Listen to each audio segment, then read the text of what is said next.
Hello, friends. This is Dave Hurwitz, Executive Editor at ClassicsToday.com, here with one of your suggestions. A few weeks ago, one of you suggested, why don't you do an ideal list of minimalist composers, minimalist music? And I thought to myself, gee, that's an interesting idea, because there you've got like a legitimate school of composition and a bunch of composers who fall into it. And I really could put together, I think, a series of recordings that would be really kind of fascinating for those of you who are interested in that particular style or the evolution of that particular style, and also a lot of contemporary music, good contemporary music, listenable contemporary music.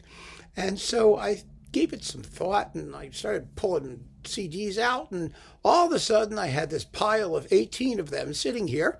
And so now I am going to present to you the ideal list of minimalist composers. But before we get to the ones who are the most famous ones, Glass and Reich and those people, they have to be there, right? But I want to talk to you a little about what minimalism is and sort of how it came to be, because I think there are some misperceptions about minimalism, that it's just sort of like the same thing repeated 100 billion times, and it popped up out of like nowhere, and in the middle of the horrifying dodecaphonic atonal musical avant-garde interruption, and it's actually a really, really interesting story, I think, as to how we got where we were. And it isn't something that I think just sort of, came fully sprung from, the head of Zeus, as it were. It has a very, very long and very, very important, I think, history, because it runs parallel to music history as she is taught. Music history as she is taught is, there was Bach, Haydn, Mozart, Beethoven, and then Brahms and the Romantics, and then Schoenberg, and he was atonal, and then everything after that was, Schoenberg, Berg, and Webern, and the atonal people, and that was music history, at least art music history, Western music history. But that's not true. It's so not true. It's so self-evidently not true, because that's not the music, at least in the modern period, the 20th century, that's not the stuff we listen to from the 20th century. We listen to other people, lots of it. And most of the time it's tonal, or it's romantic nationalist, or it's, and people poo-poo that other stuff. They say, oh, well, if you listen to Vaughan Williams, it's because England was behind. Well, not really. It wasn't behind. It was right there in Europe with the rest of it, aging at the same rate. It just had a slightly different tradition and slightly different preferences. And those preferences turned out to be the winners now that we're in the 21st century. It's true also of a lot of American music. It's true of a lot of French music, at least before Pierre Boulez, took over and destroyed French music as we know it. There was always existing alongside the avant-garde, kooky people, was music that people enjoyed listening to, or music based on other principles. And that's the key, the other principles. And what I want to do is sort of talk about what those principles are, because it's not complicated. Let's look at it this way. How can music be minimal? Well, the most minimal thing you could do is nothing. So in a way, the most minimal piece of music ever written was John Cage's 4 minutes and 33 seconds, the definitive recording of which is performed by my cat, Peepo, on Tinnitus Classics. So if you have not seen that recording, I recommend that you go to the Tinnitus Classics playlist and have a look at 4 minutes and 33 seconds starring Peepo. But other than that, it involves repetition, obviously, some amount of repetition. So what's going to be repeated if it's going to be longer than nothing? You can be minimalist in terms of rhythm, in terms of color, in terms of melody, in terms of harmony. There's certainly an element of simplicity suggested by the term minimalism. And I want to start way back in the 19th century, really about, 1850, I think is the year. One of the very first minimalist pieces, and it is a fascinating work, actually. It's Glinka's Kamarinskaya, What is Kamarinskaya? Kamarinskaya is a piece of music based on two Russian folk songs. And, Constant Lambert very famously said, the problem with a folk song is that the only thing you can do with it is repeat it louder. There's no way to develop it. Well, Glinka was a very sharp composer. It's a pity he didn't write more orchestral music, actually, because he was awfully good at it. I mean, he's a fabulous orchestrator. And he understood. He had these two Russian folk songs. He wanted to do something that was truly Russian and that did not involve Western ideas or concepts of development. So all he does with these folk songs is repeat them. He repeats the quick one about 75 times, actually. It's only about 6 or 7 minutes. I think. How long is Kamarinskaya, this recording? It's 7 minutes and 19 seconds. This is with the BBC Philharmonic under Vasily Sinaisky on Chandos. Very, very good performance. And so you should listen to Kamarinskaya and think about what it's doing. All he does is repeat the same melody over and over again in two tempi, slow and fast, and he alters the orchestration and sometimes the harmonization, but it's unquestionably minimalist. It's a tiny little melody. And so there was already in music out there a legitimate school that would rely on what later came to be known as minimalist techniques. But the important thing to keep in mind, I think, is the idea that it is a non-Western formal concept, because everything was happening in sonata form in the 19th century and really for most of the 20th. It really was. And in order to break the mold and start thinking about, other cultures and other ways of organizing music, which is what minimalism does, we had to look to other musical traditions and present them, in this case, in a concert format, elevated, if you want to believe that. And that's what Glinka does.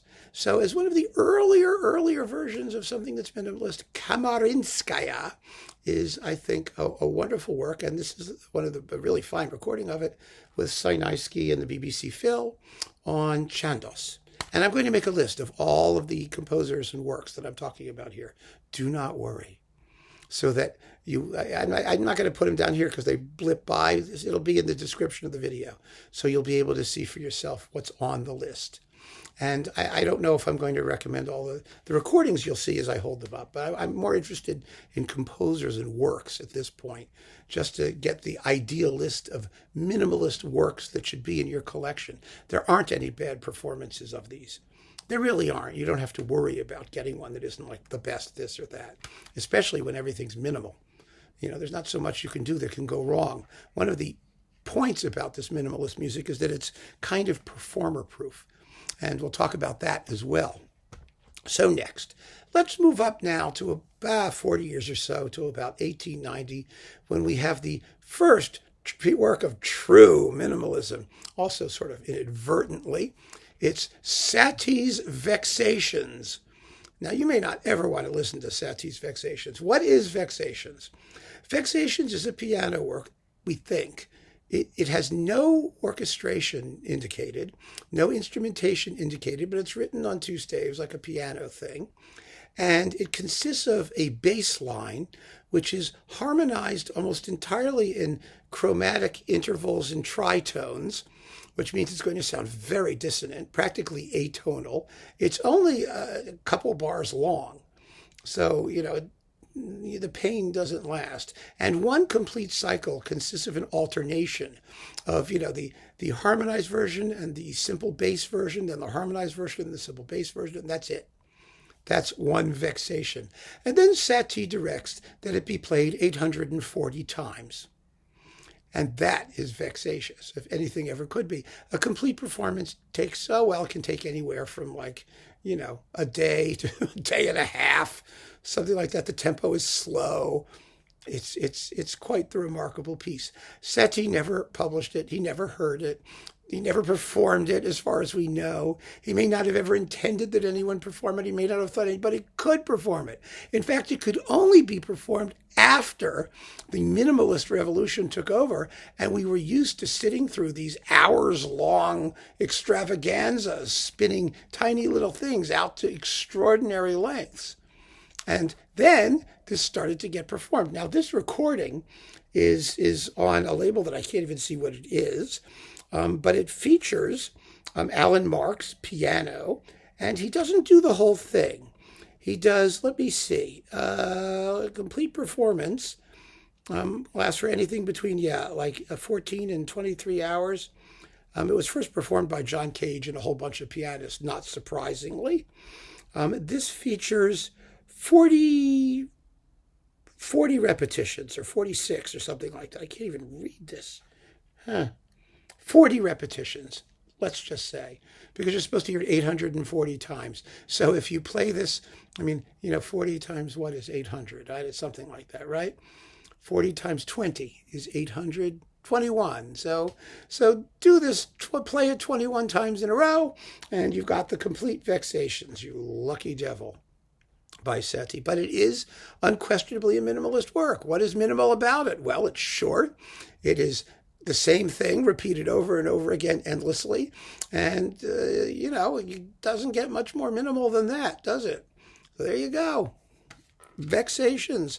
So you see, there was a certain minimalist tendency. And if you want to have a more sort of sane approach to minimalism from Eric Satie, just listen to the famous Gymnopédie. The three Gymnopédies, especially the first one, which Debussy called the third one when he orchestrated it. Don't get confused. It's the one that goes, ya da da da da da da da da, right? And you have that bum bum bum bum bum bum. That same static harmony with that little fragment of melody repeated on top of it. That's also minimalist in its way, and a precursor to what minimalism later became. Now, one of the reasons that minimalism began to take root was the attempt of composers to go back to the roots of music, to its simple, elemental, fundamental qualities, one of which is rhythm, simple, repetitive rhythm. And one of the iconic works that does that sort of minimalist thing is Carmina Burana.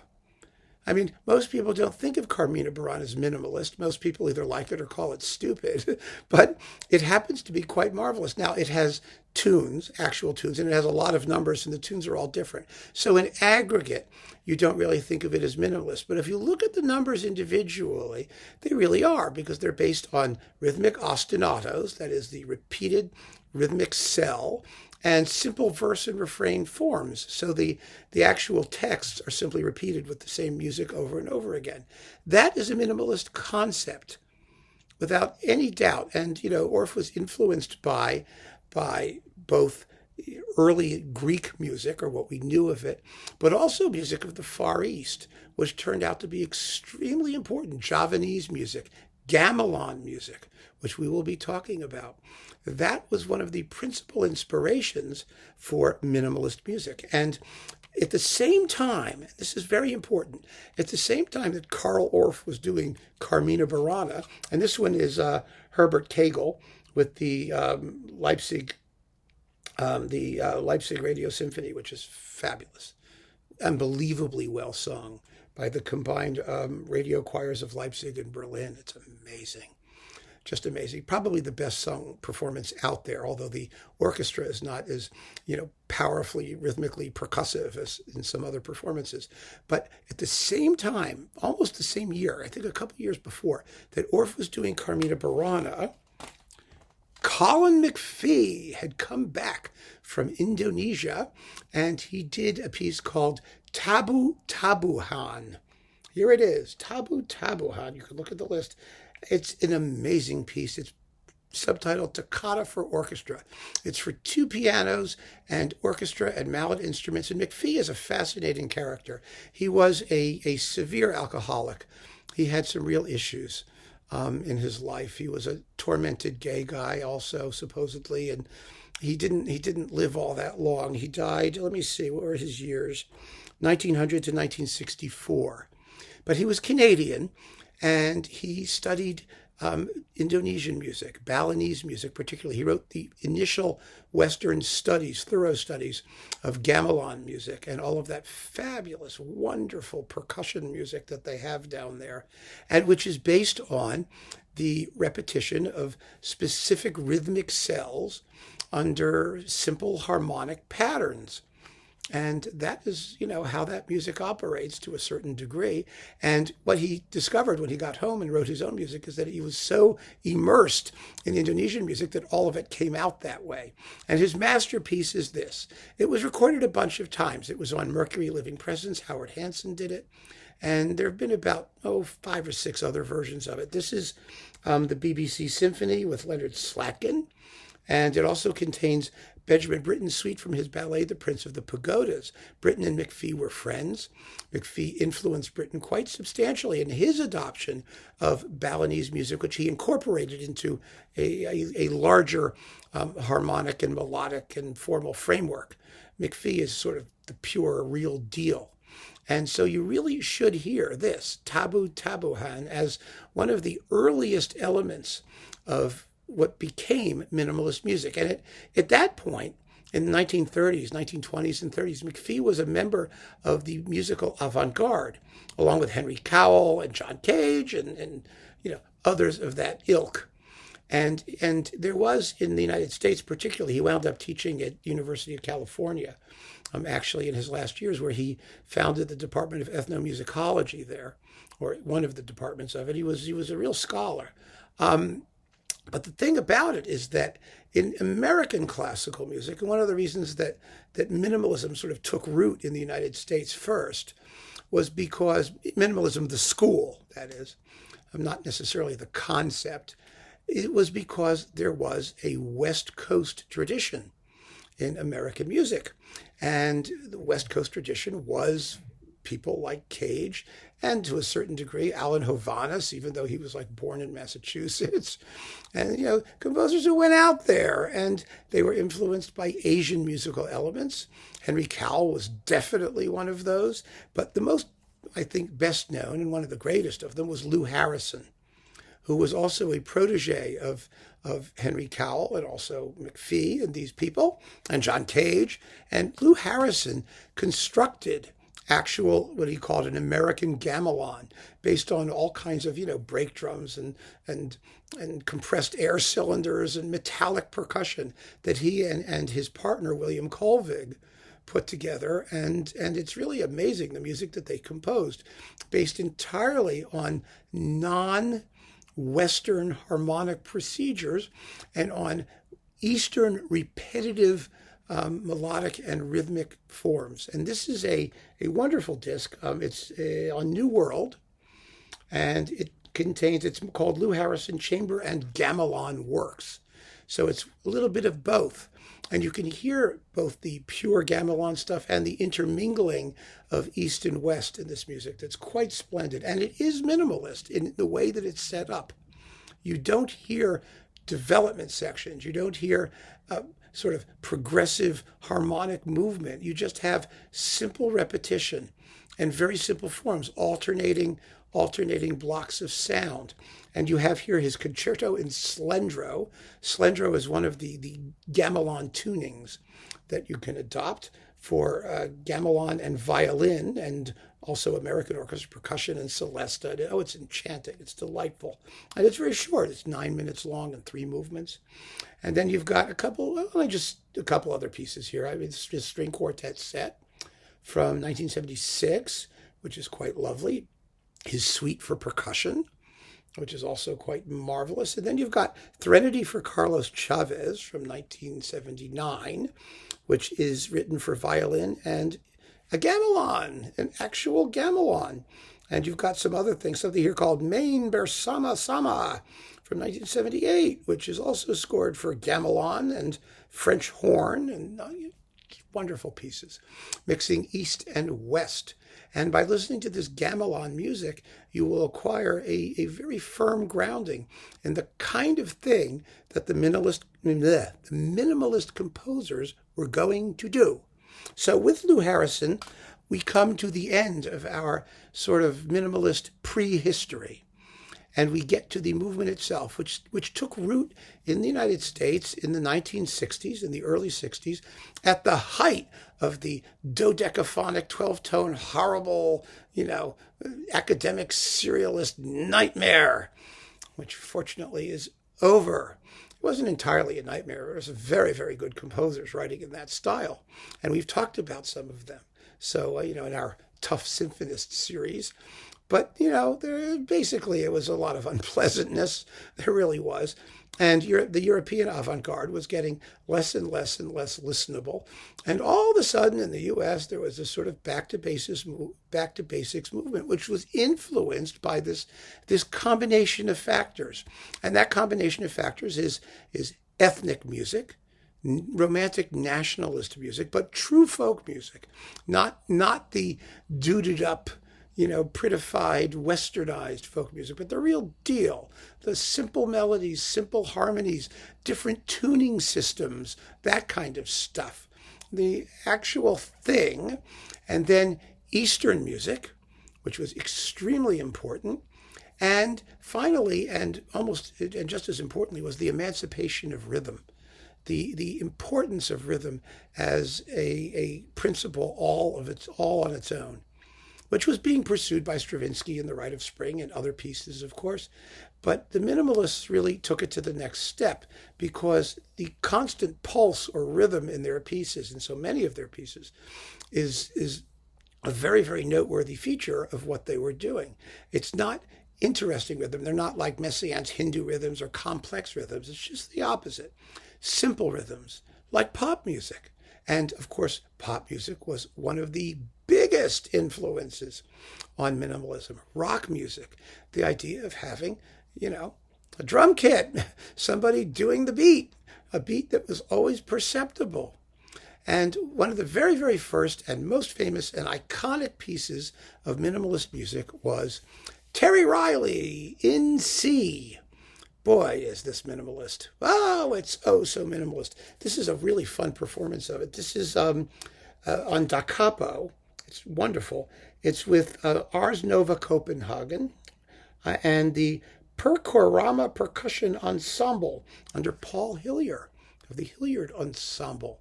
In other words, this particular version of it is for voices and percussion. And In C sort of encapsulates so many of the practices that became current in the minimalist movement. It's not written for any set number of people. Riley originally thought about 35 people could do it, but it doesn't matter. It's been done by one pianist or any number of groups. It's not set for any particular instruments. It's whatever instruments want to play it. And the way it operates is it consists of a series of, I think there are 50 some odd or 40 some odd melodic fragments. And each performer can play them for as long as they want. Each one can be played as long as they want to do it for. But they should all stay within 2 or 3 fragments of each other, if possible. Not necessarily going to happen, but if possible. So the length of the work itself is indeterminate. It can last anywhere from a half hour to more than an hour to twice that long. Depends how many repetitions people do, where they are in the cycle, if they do all of them or some of them. And in order to make sense of this whole thing, so it doesn't just sound like, pointless gibberish, the music is extremely simple harmonically. And these fragments follow a distinct harmonic trajectory that changes very slowly over the course of the work. And that's a characteristic of minimalist music. These slow changes in harmony, but very persistent, either rhythmic patterns or melodic fragments or melodic patterns or little tunelets and harmonic processes that repeat over and over again. And so In C was one of the big ones. And if you are going to enjoy minimalism, you have to come to grips with In C in some version. There's also on Sony a Terry Riley performance as well that's quite famous. There were a couple Terry Riley performances, actually. He participated in several. So that is one of your major minimalist works, and it's on any ideal list of minimalist music. So after In C, we are then dealing with, you guessed it, Philip Glass, the most notorious of all the minimalist composers, probably the most famous, the one that people know, because he's been the most successful at exploiting the sort of boundary between minimalism as an avant-garde classical art music form and popular music. And I have examples of both. The first is really hardcore minimalism. Now, a lot of these minimalists, initially, they weren't taken all that seriously. And in order to perform their music, they formed their own ensembles. They were not performed by major symphony orchestras. They had their own cult followings. And the cult following would, like all cult followings, follow them wherever they went. And the Philip Glass Ensemble is still around and still doing its thing for Philip Glass cultists. But he's left the cult far behind. I mean, when your operas are being done at the Met, you are no longer a cult composer. And of course, he's very, very well known for his operas, Einstein on the Beach and Akhenaten. And there's a lot of them now. He really has done quite a few. But I want to talk about music in 12 parts. Now, this is a minimalist marathon. It really is. It is, I said, it's in 12 parts. It's on 4 discs. It lasts the better part of 3 hours. Now, I actually saw this, and with the Philip Glass Ensemble at Avery Fisher Hall, when it was still called that, at Lincoln Center, I was hired by the New York Observer to write a review of the concert. And let me tell you, that newspaper had no sense of humor at all. Because for me, the most interesting thing about this wasn't just the music, it was the way it was presented. Because it was presented with dinner in the middle. You had an intermission, they fed you, sort of airport, airline style, simple porta meal. But they did, they gave you dinner because it was that long, at the halfway point. It is an extraordinarily fascinating piece. The Philip Glass Ensemble consists of vocals, saxophone, flute, sound mixing, keyboards, alto and tenor saxophone, more keyboards, lots more keyboards, and that's it. So it's flutes, saxophones, a bunch of keyboards, and a voice. That's who's doing it. And there are, 1, 2, 3, 4, 5, 6, 7, 8 people. And one of the more interesting things about it was who was there. It's a real people-watching thing. Who's going to show up? Who were the Glass cultists? And I had so much fun just watching, people watching at this concert. A lot of them were very odd German gay guys in black turtlenecks with their boy toys in tow. That was quite a common element in the audience for music in 12 parts. Don't ask me why, but I was listening to them, and they were German, and they were gay, and they were wearing black turtlenecks, and they had much younger men with them, and there you go. Make of it what you will. I was fascinated, absolutely fascinated. And of course, I wrote about this in my review, and the editor was like, "What are you talking about? You can't say that." I said, "Sure, I can say that. It's the truth. It's what I saw. It's what was there." And everybody was falling asleep in the middle of it. And, but I didn't fall asleep. I actually thought it was very interesting. But the thing that really sort of galled me in the performance is this. This music, the recording here is wonderful. It's on, what label is it on? These used to be on, his own label. Glass has his own label, but I'm not sure which label this is. They're high. They don't tell you anymore. They don't tell you what these things are. But it's well, can't you let me know? MM. I don't even know what that means. Okay, it doesn't matter. It's Glass's music in 12 parts with the Philip Glass Ensemble. It's all you need to know. And the thing that's so interesting about this was that, it's Orange Mountain Music. That's Philip Glass's own label. There we go. OMM. There it is. See it? There you go. OMM. That's what it is. Orange Mountain. That's Glass's label. So anyway, what really killed me is that this piece has to be played. Most of this minimalist music has to be played with absolute mechanical, computer-like precision.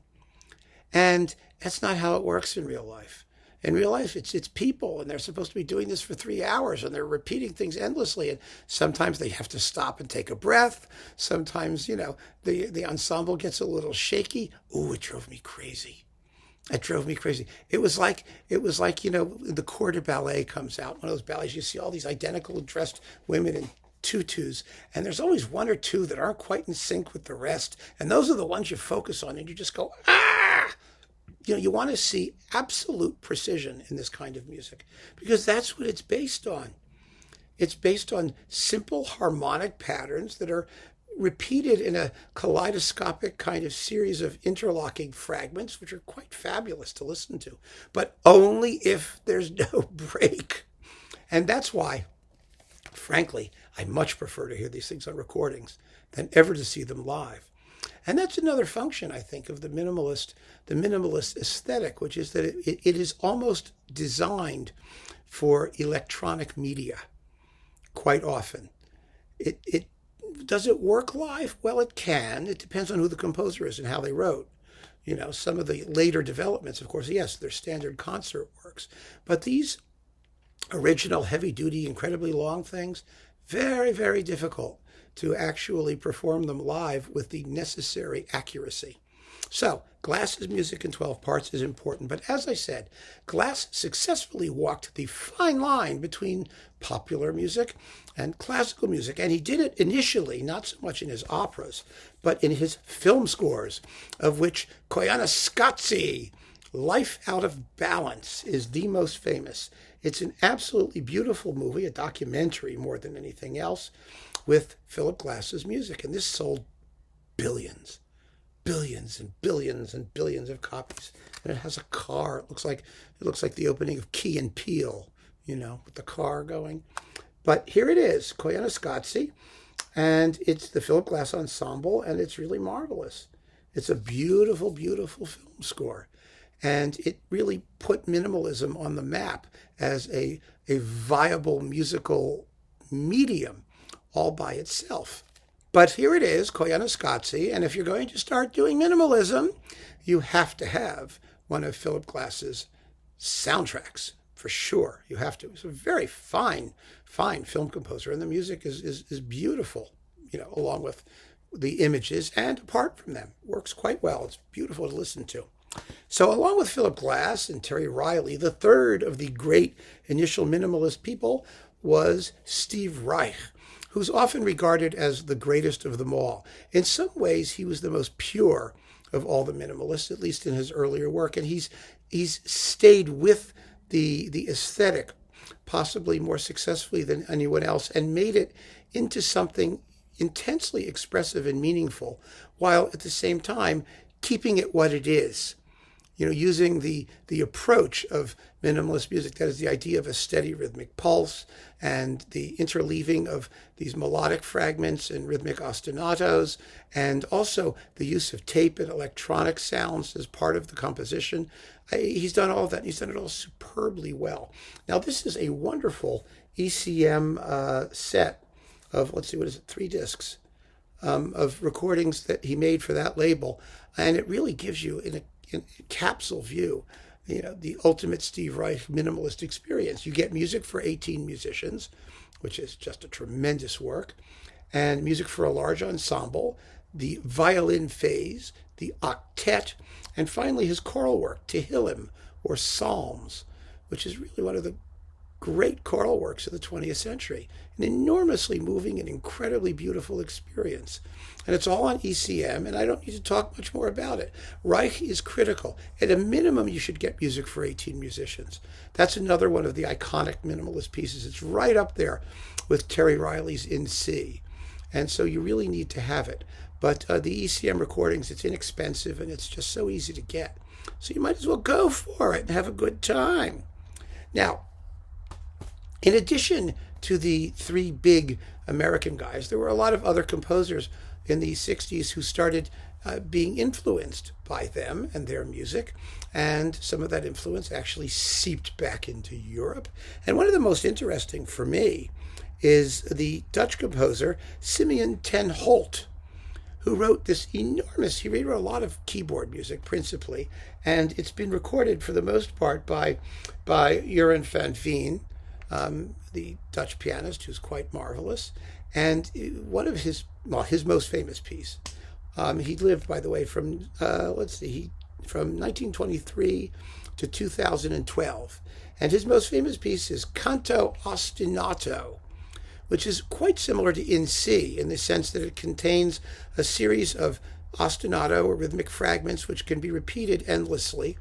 And so the piece is of indeterminate length, and it can be played on any kind of keyboard instruments, including, in this case, it's 4 pianos and an organ with a bunch of pianists, including Sandra and Jeroen van Veen, duo, and another duo of Elizabeth and Marcel Bergman, and then finally Art Bergwerf on the organ. And they tell you in this little asterisk thing here, and also here, and right here, look, longest version ever. And it is long. It is 4 CDs lasting over 4 hours, 4 hours and 10 minutes or so. You don't have to listen to it all at once. You can do whatever you want while it's going. But it's indicative, it's interesting. The one thing that minimalism is not is brief. That's what's so interesting about it. One of the reasons that we consider it minimalist is because it takes some very simple elements and stretches them out to what some would regard as an unconscionable length. In fact, I have to do them diagonally to make them even longer on the limited size of the screen here. But that's what minimalist music does. Some of this stuff is unbelievably long, incredibly long, and frustrating to read. 840 repetitions of Vexations. It's vexatious. But Canto Ostinato is a major work and a very, very interesting one. And I recommend it quite highly, especially since it's on Brilliant Classics and not terribly expensive. And there's also a 2-disc version of it. There are several versions of it of differing lengths. So maybe you could find one that suits you. I like the 4-hour-long version. Not that I've ever heard the whole thing at once. I haven't and have no plans to. But you can dip into it anywhere, and it's very, very interesting. It's fun to listen to. So there we go. That's Simeon ten Holt, and a very, very interesting voice in the wonderful world of minimalism. Back to the United States. The success of minimalism and the procedures of minimalism were not lost on some of the erstwhile practitioners of academic serialism and the post-war avant-garde. And one of the very greatest of them, whose late works became very minimalist, was Morton Feldman. I love Morton Feldman. Now, I've done a separate video on Morton Feldman. Please go watch it. His music is extraordinary. Morton Feldman became interested in the patterns of Persian rugs and things like that. And so he started creating these pieces based on musical patterns that change and evolve very, very slowly. I mean, his second string quartet is as long as Canto Ostinato there. It's like 4 hours. Very, very long stuff. This piece, I have 2 pieces by him that I think you should listen to that are really quite remarkable. This is on Bridge Records, featuring the California Ear Unit. I got an itch there. And it's called Crippled Symmetry.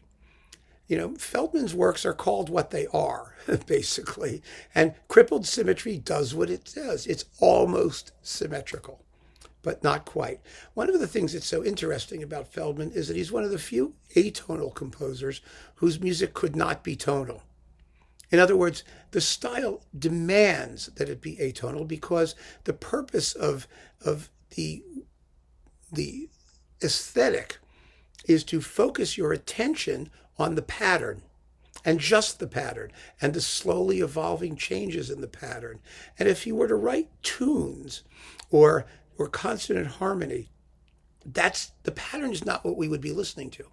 We would be distracted by the other musical parameters. And this is music that focuses on one single parameter. That's what makes it minimalist. Now, Crippled Symmetry is 86 minutes long in this performance. It was composed in 1983. And there's great great Feldman stuff on Bridge Records, so you can find all the important stuff. The other big one is there are a few. There's Triadic Memories for piano. There's for Philip Guston, which is like this, only twice as long. There's Y Patterns, which is a lot of fun. There's the Rothko Chapel, which is a gorgeous. It's only 20-some-odd minutes long, a gorgeous choral work that's meant to be performed in the specific space. The Rothko Chapel, I think it's in Hadassah Hospital in Israel. But the other wonderful, wonderful Feldman piece that I think is one of the astounding masterpieces of all time is Three Voices.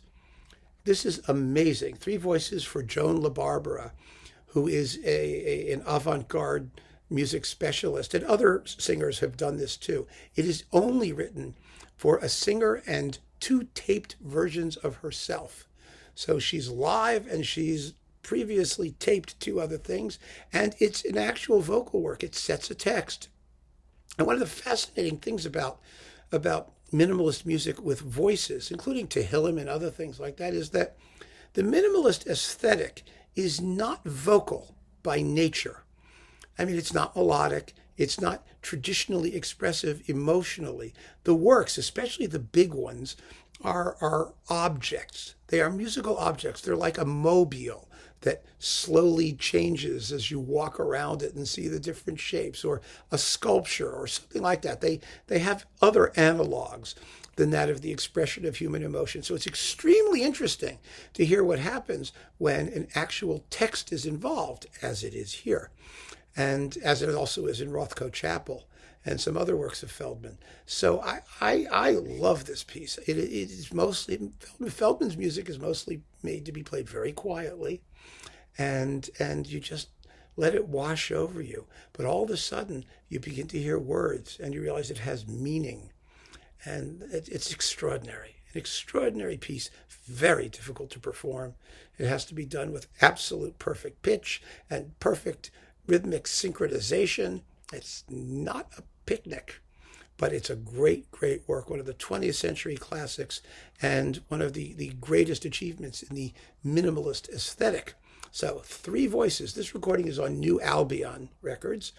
Whether it's still available or not, I'm not sure, but there are others, and they're equally fine. I mean, it's one of those pieces where you either do it right, or you just don't do it, So Morton Feldman, major voice in the minimalist / avant-garde category.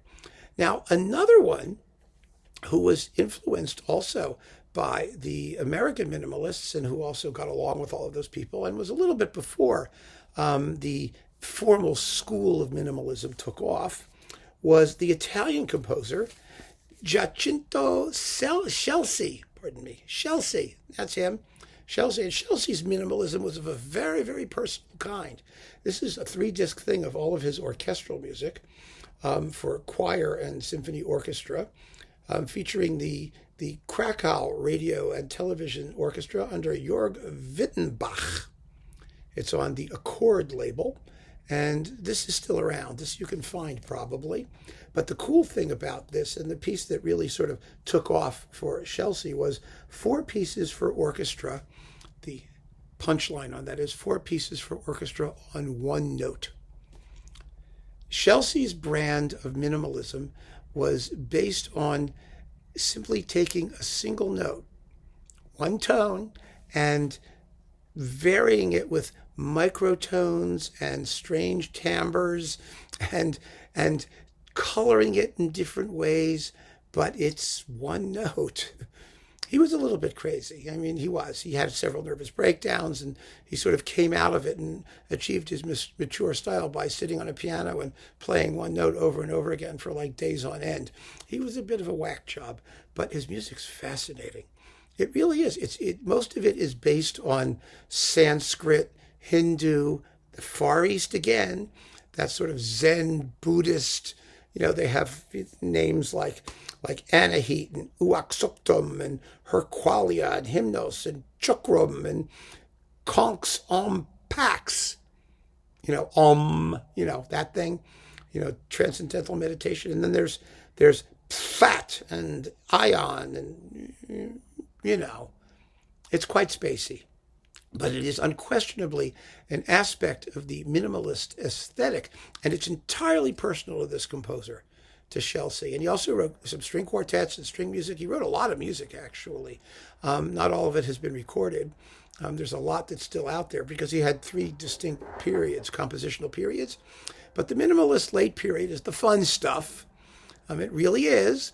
And so Scelsi is someone you should really, really consider. At least get a couple of these pieces and see what you think. And do try and hear the four pieces for orchestra on one note. It's four short movements, each based on its very own note.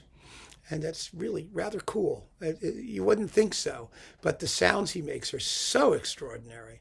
I mean, the things he does with the instruments, the avant-garde playing techniques and the crazy percussion, and oh gosh, it's fun. So, yeah, Scelsi, a major minimalist, an important composer in the history of the movement. But now we're getting to sort of more recent stuff. And the minimalist movement itself began to kind of branch out. And as it infiltrated our consciousness and the more sort of standard or institutional musical establishment, composers began to adopt aspects of minimalist technique and incorporate it into their own. And one of the most famous of those, probably the most famous today, is Arvo Pärt, who, after an early period writing first sort of nationalist stuff that was Soviet, because he was from Estonia when it was one of the Soviet socialist republics, and then doing dodecaphonic 12-tone music, which he found completely unsatisfying.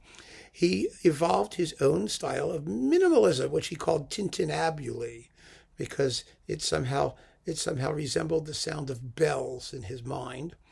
And much of his stuff was recorded also on ECM, same folks who were doing Steve Reich, Manfred Eichner, who runs ECM and who was quite the visionary in choosing these marvelous contemporary composers who were off the beaten path and were getting ignored and neglected by everybody else. And this particular recording contains two of his most iconic minimalist pieces. They are Spiegel im Spiegel, which is German. It means mirror in mirrors, or mirrors in the mirror. It's a, infinite reflection mirror thing. And for Alina. Now, for Alina is a piano work, and Spiegel im Spiegel is for violin and piano, but it's been arranged a million other ways, or cello and piano. And like all of these pieces, in this style by Pärt, the simplicity of the music invites multiple interpretations. It can be played slower, it can be played faster, the duration can change, the balances can change, the way that you handle rubato and tempo can change, it can be inflected in different ways. And so this particular recording with Spiegel im Spiegel and Alina, the actual disc is called Alina, contains two recordings of Alina and three of Spiegel im Spiegel, with Vladimir Spivakov and who's this? Sergei Bezrodny piano for Spiegel im Spiegel, and Alexander Malter piano for Alina, those two performances, and one of Spiegel im Spiegel with cello. The cellist is Dietmar Schwalke. Very, very beautiful music, interesting music. Of course, Pärt is best known now for his choral music, his sacred music particularly. But his instrumental pieces should not be neglected. They are shorter, they're much easier to take, and they make excellent introductions to his style from which you can then move on to some of the longer choral works and sacred works. So you must have some Arvo Pärt if you are going to be a true minimalist. Arvo Pärt, there he goes. Now, after Arvo Pärt, we must talk about also, we're getting to the end, folks, don't worry. This is a maximalist talk.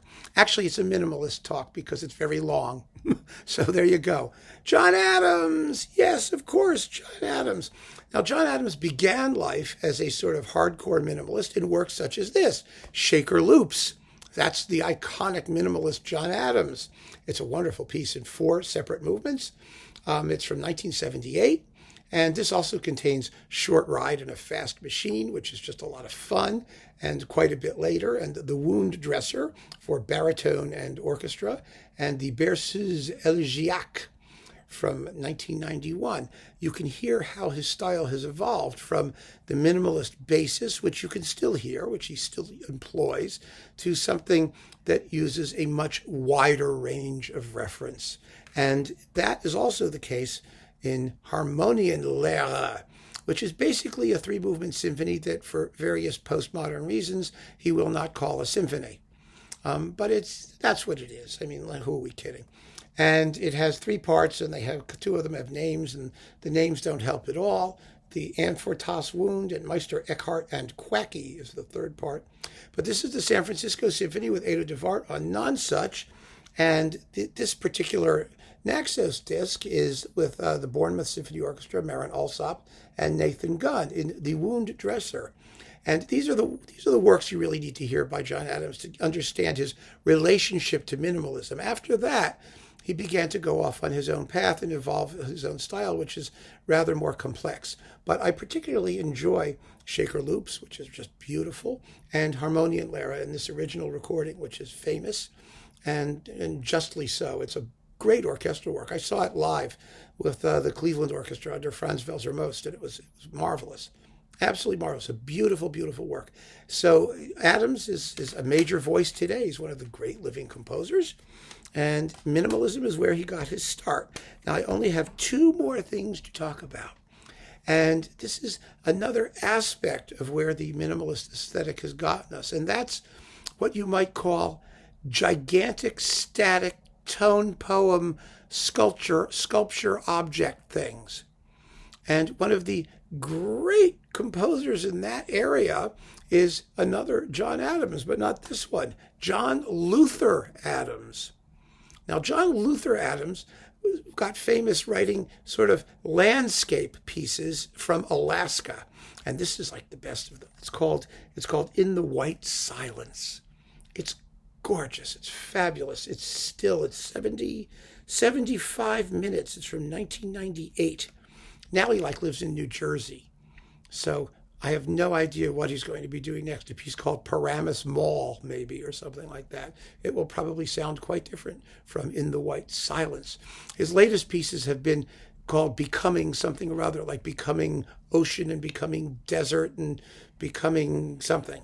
And they were performed by the Seattle Symphony, originally recorded by them. And, I have mixed emotions about them. I think Becoming Ocean was the first one. It was very, very beautiful. Very simple also. But I think that, they have this sort of quasi-ecological climate change kind of program, which I don't think helps them musically. It probably helped them get performed initially, but I don't know. I really don't know. I like this early stuff, the more minimalist stuff. And this is a quintessential contemporary minimal landscape tone poem thing. Actually, if you wanted to hear a proto-minimalist landscape piece too, you could just listen to Sibelius's Tapiola, which is totally minimalist in conception. It's all based on a tiny little fragment. And it has very slowly changing patterns of texture. It is a minimalist work in the truest sense. And so is this. And sometimes his material is quite tonal, sometimes it isn't. It doesn't make any difference. It's all about stillness and the landscape imagery that he's trying to evoke, which he does extremely well using this medium. And again, 75 minutes, you may not be able to sit through the whole thing, but it's definitely worth an effort. And he's a name you should pay attention to. John Luther Adams is a major composer, really a major composer, I think.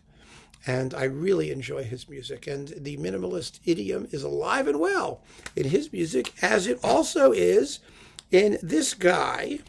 Let me see. I can't even read these things. They're so faint. Here we go. Hans, kill me now. There we go. Let me look at the disc. Yes. Hans Abrahamsen. Thank you. The Danish composer. Hans Abrahamsen. I just wanted to know whether it was Abrahamsen or Abrahamson, with an O or an E, so I didn't get it wrong, and all my friends in Denmark would jump all over me. It's Abrahamsen. And this piece is called Schnee, or Snow. It's another one of those sculptural. Well, it's interesting. This one's Alaskan snow, and this is Danish snow. But it's another one of those landscape pieces that I think is I'm not sure if I like it. It's called, the subtitle here is 10 Cannons for 9 Instruments. It's played by the Lapland Chamber Orchestra under John Storgards extremely well. The music is very, very sparse and snow-like. You have light snow and you have heavy snow.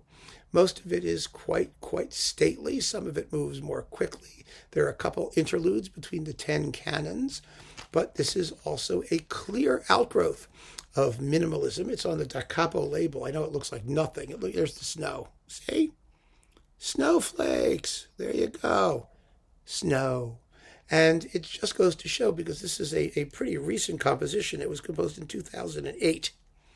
And it really does show us that the minimalist aesthetic is alive and well and capable of growth, capable of evolution and development and the creation of wonderful, wonderful new music all over the place. So that, my friends, is my ideal list of minimalist music for those of you who wish to begin to explore this very, I think, rewarding and fascinating musical trend, musical school. Keep on listening, my friends, endlessly, minimally. Take care.